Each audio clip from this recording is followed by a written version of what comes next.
Bem-vindos ao programa Leia a Bíblia, um espaço onde as palavras sagradas encontram vida e inspiração. Prepare-se para explorar ensinamentos atemporais que iluminam nosso caminho e nos conectam com o divino.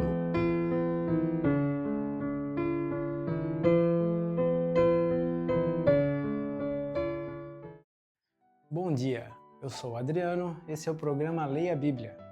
Hoje leremos 1 Coríntios capítulo 7, dos versículos 1 ao 9. Ora, quanto às coisas que me escrevestes, bom seria que o homem não tocasse em mulher, mas por causa da prostituição, cada um tem a sua própria mulher e cada um tem o seu próprio marido. O marido pague à mulher a devida benevolência, e da mesma sorte a mulher ao marido. A mulher não tem poder sobre o seu próprio corpo, mas tem-no o marido, e também, da mesma maneira, o marido não tem poder sobre o próprio corpo, mas tem-no a mulher. Não vos defraudeis um ao outro, senão por consentimento mútuo, por algum tempo, para vos aplicardes à oração, e depois, ajuntai-vos outra vez, para que Satanás não vos tente pela vossa incontinência.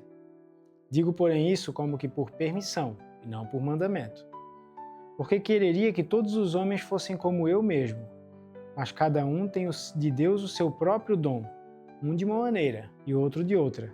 Digo, porém, aos solteiros e às viúvas, que lhes é bom se ficarem como eu, mas se não podem conter-se, casem-se, porque é melhor casar do que abrasar-se. Esse trecho, então, no capítulo 7 de 1 Coríntios, Paulo começa a falar sobre relacionamento conjugal. E ele já começa falando sobre como seria bom, seria melhor se as pessoas ficassem solteiras, né? Mas ele explica o porquê disso também, né? E na sequência ele vem falando que o marido e a mulher são uma só carne. Quando se unem em casamento, eles tornam-se uma só carne. E agora já não tem mais cada um poder sobre o seu próprio corpo, mas cada um deve dar ao outro, buscar a felicidade do outro, buscar demonstrar o amor de Deus para o outro, colocando as necessidades do outro à frente da sua própria necessidade. E esse é um dos motivos que Paulo vem falar do porquê ficar sozinho, para poder dedicar-se ao Senhor inteiramente, ao invés de, primeiramente, no casamento, dedicar-se ao seu cônjuge, que também é servir ao Senhor. E nós, como o próprio Cristo falou, né, nós devemos amar a Deus sobre todas as coisas e ao próximo como a nós mesmos. Ele fala isso quando resume toda a lei. Aí quem é o nosso próximo mais próximo? Nosso cônjuge, os filhos, os pais, a nossa família, aqueles que estão mais próximos da gente.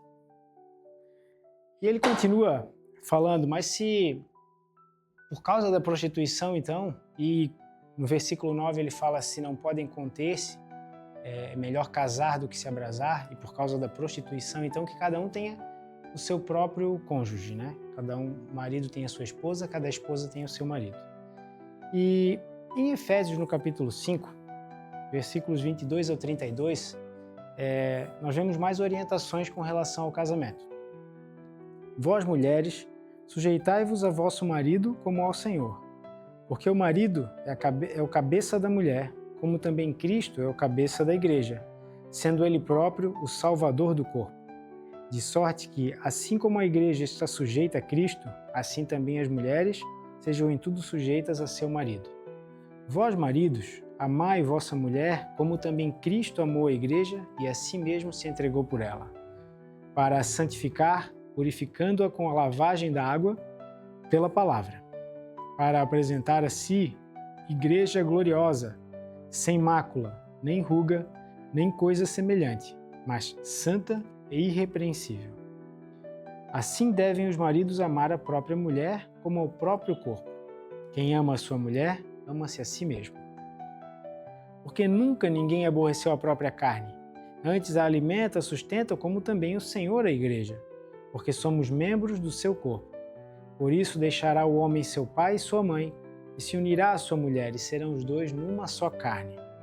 Grande é esse mistério. Digo, porém, a respeito de Cristo e da Igreja. Assim também vós, cada um em particular, ame a sua própria mulher como a si mesmo, e a mulher respeite o marido. Então aqui nesse trecho nós temos um trecho curto de 11 versículos, mas com várias orientações, né? Iniciando sobre a questão da mulher sujeitar-se ao marido ou submeter-se ao marido, né? Isso aqui de forma alguma fala de submissão, como se a mulher fosse como um tapete abaixo dos pés do marido, de forma alguma. Fala de uma submissão, de modo que a mulher auxilia na missão do marido, né?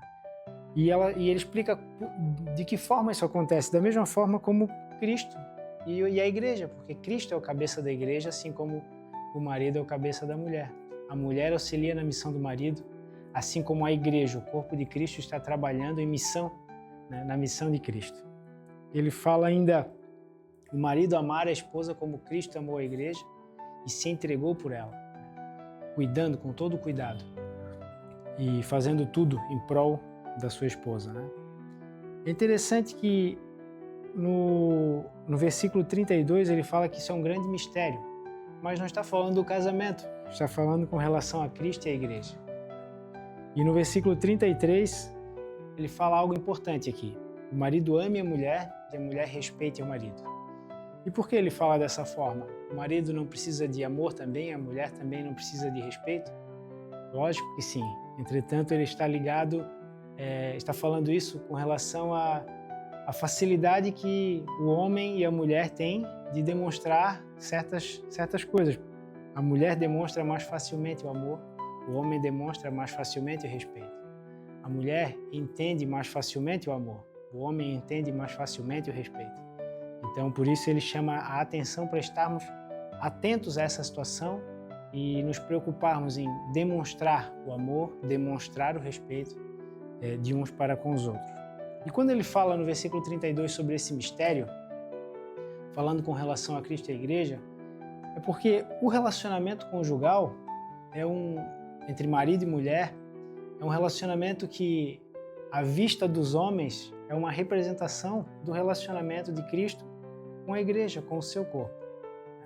Então, quando o mundo olhar para um casamento, para um homem e uma mulher casados no seu relacionamento conjugal e vendo a sua dedicação um para com o outro, o seu amor um para com o outro, as pessoas possam enxergar uma representação, uma alegoria de como é o relacionamento entre Cristo e a igreja, entre Cristo e o seu corpo, entre Cristo e aqueles que creem no seu sangue derramado.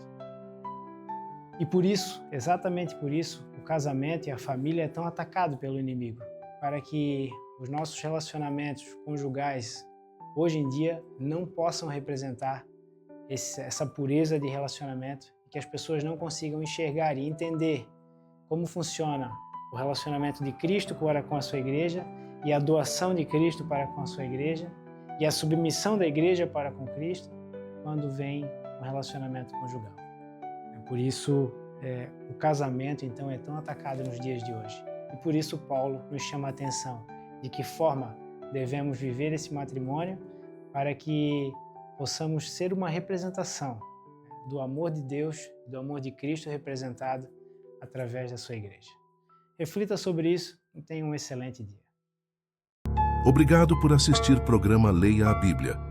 Programa apresentado por Adriano Feller e transmitido por GW Comunicação em parceria com o canal de Porta Aberta.